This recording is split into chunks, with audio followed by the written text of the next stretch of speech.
જે ચૂંટણીની સૌ લોકો રાહ જોઈ રહ્યા હતા એ સ્થાનિક સ્વરાજની ચૂંટણીનો જે છે હવે શંખનાદ થઈ ગયો છે। આવું એટલે કહી રહ્યા છે કે આમ આદમી પાર્ટી દ્વારા તેમની પ્રથમ યાદી જે છે જાહેર કરી દેવામાં આવી છે। શું ને સમગ્ર મામલો તેની વિગતે ચર્ચા કરીશું। નમસ્કાર, હું છું પ્રથમ મોદી, આપ જોઈ રહ્યા છો નિર્ભય ન્યૂઝ।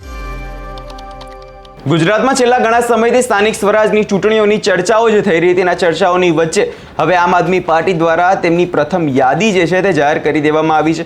આ યાદીમાં 460થી વધુ લોકોના જે છે નામ જે છે જાહેર કરવામાં આવ્યા છે અને આ ચૂંટણીમાં જે છે બાપ બેટાની રાજનીતિનો અંત જે છે આમ આદમી પાર્ટી આને કહી રહી છે, કેમ કે આ ચૂંટણીમાં જે સામાન્ય લોકોને જે છે યાદીમાં જે સ્થાન મળ્યું છે, એટલે સામાન્ય લોકોના જે લોકો છે તેમને આમાં ચૂંટણીમાં જે સ્થાન મળ્યું છે। અને હવે જે રીતે છેલ્લા ઘણા સમયથી જે છે ચર્ચાઓ થઈ રહી હતી આમ આદમી પાર્ટી દ્વારા જે છે ઘણા સમયથી સક્રિય રીતે કામ કરવામાં આવી રહ્યું હતું, સ્થાનિક સ્વરાજની ચૂંટણીઓની જે છે તૈયારીઓ થઈ રહી હતી અને આ બધાની વચ્ચે હવે આમ આદમી પાર્ટી દ્વારા 460થી વધુ જે છે ઉમેદવારોના નામ જે છે જાહેર કરી દેવામાં આવ્યા છે, જેમાં અમદાવાદ, રાજકોટ, ભાવનગર, ભરૂચ, વલસાડ જેવા અલગ અલગ જિલ્લાઓમાંથી અત્યારે જે પ્રથમ યાદી જે છે જાહેર કરવામાં આવી છે। અને હવે થોડાક દિવસોમાં જોવા જઈએ તો અરવિંદ કેજરીવાલ પણ જે છે ગુજરાતમાં પાછા આવી રહ્યા છે। એટલે ઘણા સમયથી અરવિંદ કેજરીવાલના ગુજરાત પ્રવાસ જે છે ખૂબ જ આવતા હતા, તે આપણે જે રીતે જોવા જઈએ સ્થાનિક સ્વરાજની ચૂંટણીઓમાં આમ આદમી પાર્ટી દ્વારા જે છે તૈયારીઓ જે છે કરવામાં આવી રહી હતી અને આ તૈયારીઓની વચ્ચે હવે આવતીકાલે જે છે અરવિંદ કેજરીવાલ ગુજરાત પ્રવાસે આવે છે અને એની પહેલા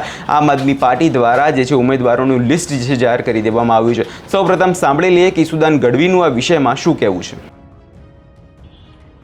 ગુજરાતમાં આમ આદમી માટે આજે સોનાનો સૂરજ ઉગ્યો છે, આમ લોકો માટે આજે સોનાનો સૂરજ ઉગ્યો છે।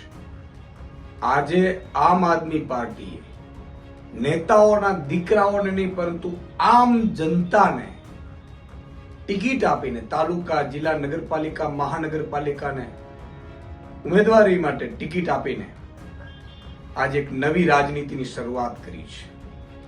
મને ગર્વ થાય છે આમ આદમી પાર્ટીના પ્રદેશ અધ્યક્ષ તરીકે કે હવે સપનું જોયું હતું કે બહુ થયું બાપ બેટાની, શાળા બનેવી, જમાઈની, દીકરીની રાજનીતિ, હવે આમ લોકોની રાજનીતિની શરૂઆત થઈ છે અને એનો અમે સહભાગી બન્યા છીએ।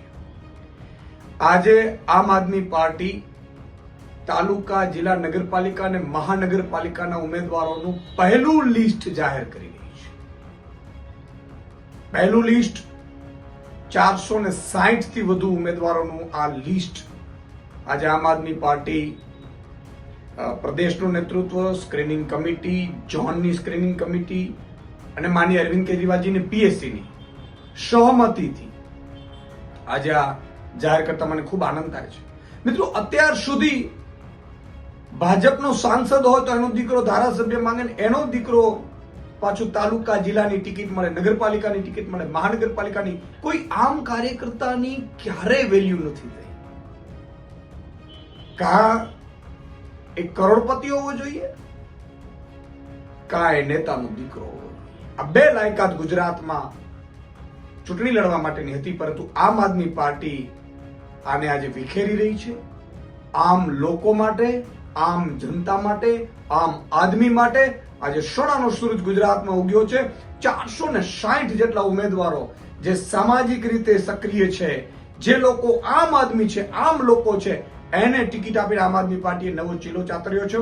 હું તમામ 460થી વધુ ઉમેદવારો જે આજે જાહેર થયા છે એમને હું ખૂબ અભિનંદન પાઠવું છું અને ટૂંક સમયમાં ફરીથી બીજું લિસ્ટ 29 કે 30 માર્ચની સુધીમાં આમ આદમી પાર્ટી બીજું લિસ્ટ પણ જાહેર કરશે અને આ નવી રાજનીતિને આખી ગુજરાતની જનતા પણ જ્ઞાતિ, જાતિ, ધર્મથી ઉપર ઉઠીને વધાવે એવી હું માંગ કરું છું, પ્રાર્થના કરું છું।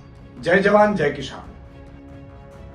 એટલે હવે જે રીતે આમ આદમી પાર્ટી દ્વારા પણ આ એક જો પ્રથમ યાદી જે જાહેર કરવામાં આવી છે ને તેમાં બાપ બેટાની રાજનીતિનો અંત જે છે આ કહેવામાં આવે છે, તો શું ભાજપ અને કોંગ્રેસ પણ આ જ રીતે આગળ વધશે કે તે પણ સામાન્ય લોકોને તકો આપશે? કેમ કે જે રીતે આમ આદમી પાર્ટી દ્વારા વાતો કરવામાં આવતી હતી, જે રીતે આમ આદમી પાર્ટી દ્વારા કહેવામાં આવતું હતું કે અમે સામાન્ય લોકોને મોકો આપે છે, કે હંમેશા બનતું તો એવું જ કે સાંસદનો દીકરો જે છે તે આગળ કોઈ ચૂંટણીમાં ભાગ લેતો હતો, ધારાસભ્ય બનતો હતો કે પછી મ્યુનિસિપલ કમિશનરની ચૂંટણીમાં આવતો હતો, પરંતુ હવે એ જ રીતે શું આગામી ચૂંટણીઓમાં પણ જે છે ભાજપ અને કોંગ્રેસ દ્વારા પણ આવી જ યાદી જે છે જાહેર કરવામાં આવશે, સામાન્ય લોકોને તકો આપવામાં આવશે, તેના પર હવે સૌથી મોટો એક સવાલ જે છે આગી રહ્યો છે. કેમ કે જે રીતે આગામી દિવસોમાં જે છે ચૂંટણીની જે તૈયારીઓ થઈ રહી છે, હવે નજર એ રહેશે કે ભાજપ દ્વારા પણ ક્યારે લિસ્ટ જે છે જાહેર કરવામાં આવે છે, કોંગ્રેસ દ્વારા ક્યારે લિસ્ટ જાહેર કરવામાં આવે છે. અને આ બધી ચર્ચાઓની વચ્ચે આમ આદમી પાર્ટી દ્વારા તો અત્યારે લિસ્ટ જે છે જાહેર કરી દેવામાં આવ્યું છે. આવતીકાલે અરવિંદ કેજરીવાલ ગુજરાત પ્રવાસે આવી રહ્યા છે. અરવિંદ કેજરીવાલનો ગુજરાત પ્રવાસ આ ખૂબ મહત્વનો પ્રવાસ રહેશે, કારણ કે અત્યારના સૂત્રો પ્રમાણે જે અત્યારે વાત કરવામાં આવે તો સ્થાનિક સ્વરાજની ચૂંટણીની તારીખો જે છે હવે 1-2 દિવસમાં જે છે જાહેર કરવામાં આવી રહી છે.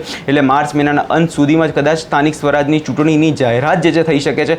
અને તે જ સમયે અત્યારે અરવિંદ કેજરીવાલનો ગુજરાત પ્રવાસ તે ખૂબ જ મહત્વનો જે છે અત્યારે ગણવામાં આવી રહ્યો છે, કારણ કે જે રીતે છેલ્લા ઘણા સમયથી આમ આદમી પાર્ટી દ્વારા સક્રિય રીતે જે કામકાજ કરવામાં આવતું હતું, જે સ્થાનિક લેવલ પર લોકોના પ્રશ્નોનું નિરાકરણ જે છે આમ આદમી પાર્ટી દ્વારા કરવામાં આવતું હતું, અને તેવામાં અત્યારે અરવિંદ કેજરીવાલ જે હવે કાલે ગુજરાત આવી રહ્યા છે, ગુજરાત પ્રવાસનો 3 દિવસનો તેમનો ગુજરાત પ્રવાસ છે, તે ખૂબ જ મહત્વનો રહેશે. કારણ કે સ્થાનિક સ્વરાજની ચૂંટણી જ્યારે તારીખો જાહેર થશે ત્યારે તે સમયમાં આમ આદમી પાર્ટીના જે છે સંયોજક અરવિંદ કેજરીવાલનું ગુજરાતમાં હોવું તે ખૂબ જ વિશેષ માનવામાં આવી રહ્યું છે. કેમ કે જે ચૂંટણીની જે તારીખો જે નક્કી થવામાં આવી છે, અને જે રીતે જો વાત કરવામાં આવે સ્થાનિક સ્વરાજની ચૂંટણીની, તો એમાં 10,000થી વધુ બેઠકો પર જે છે ચૂંટણી જે છે આગામી દિવસોમાં જે છે યોજાવાની છે. જેમાં 15 મહાનગરપાલિકા છે, 34 જેટલી જો વાત કરવામાં આવે તો જિલ્લા પંચાયતની લગભગ 1,084 બેઠકો પર અને 262 તાલુકા પંચાયતની બેઠકો પર જે છે ચૂંટણી જે છે આગામી દિવસોમાં જે છે યોજાવાની છે. એટલે તો નજર રહેશે. પરંતુ અત્યારે સવાલ અહીંયા એ ઊભો થાય છે કે શું ભાજપ અને કોંગ્રેસ દ્વારા પણ આવી જ